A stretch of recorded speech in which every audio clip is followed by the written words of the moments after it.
There is a potential that I am a moderately scary individual. You know, I have had a history of mental illness, which I've had for 20 years. On the wall behind me there are some of the things I've achieved. For instance, I'm a Bachelor of Science and I'm a qualified teacher. I've also been married for many years and I have 2 children.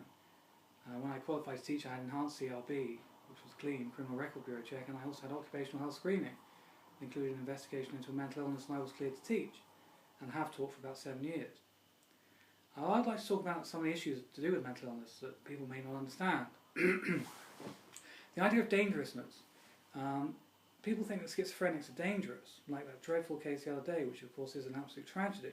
But apparently the risk of a stranger being killed by someone with schizophrenia is about 1 in 14 million people per year. And even then, 2/3 of those people will never have been treated.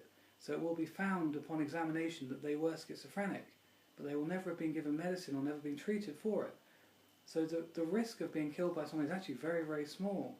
Even in those who actually harm family members, it's about the same as winning the national lottery, the jackpot. That's for all mental illness, and half of those will never have been treated. It just will be decided upon examination that that is the reason for the crime. So the risks are actually very small for those who have been diagnosed or have been treated or have been measured. You're talking about a risk of winning the national lottery and half of those people have never even been diagnosed, even when you're dealing with family members. And as a stranger you're dealing with 1 in 14 million, and then 2/3 of those have never been treated, so it's a very rare occurrence. But I was at the doctors and he was saying, you know, the worrying signs of illness that you really have to look out for, you have to be careful for. You know, you have to be measured and monitored on the understanding that next week you might start biting people, despite the 1 in 14 million chance, and that includes substance abusers, which, by the way, if you have schizophrenia alone, according to research, you have a less chance of violence than people with bipolar disorder, depression, personality disorder or substance abuse. But when it's linked with substance abuse like drugs, that risk of dangerousness increases 15 times.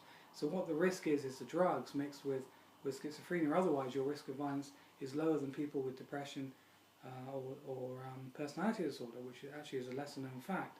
It's actually very low. So I was saying, you know, the problem with with schizophrenia, the overt signs that you should watch out for, like scuffed brown slip-on shoes, tracksuit, tight woolly jersey, tight woolly jersey, jean jacket, unwashed long lank hair, stubble, blunt effect, not much in the way of social skills. And he said, we know only at the weekends. He said only at the weekend. But the idea that these people are being victimised for no good reason, as I believe I have, the idea that I may be potentially violent or aggressive, which is a type of stereotype, like being black or being gay, the evidence does not support it in any way.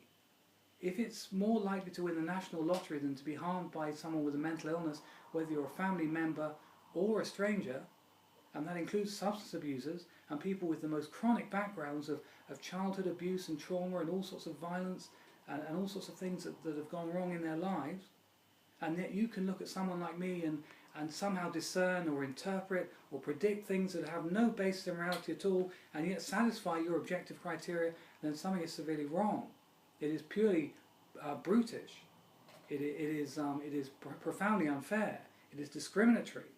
If my risks of harming someone at the very worst are 1 in 14 million, then what you've done is despicable to this individual who is a qualified teacher, and you've caused him irreparable harm. And this is just another one of my videos to show my level of ability, my communication skills, and the way I look, and the types of things that I can say. Thank you for listening.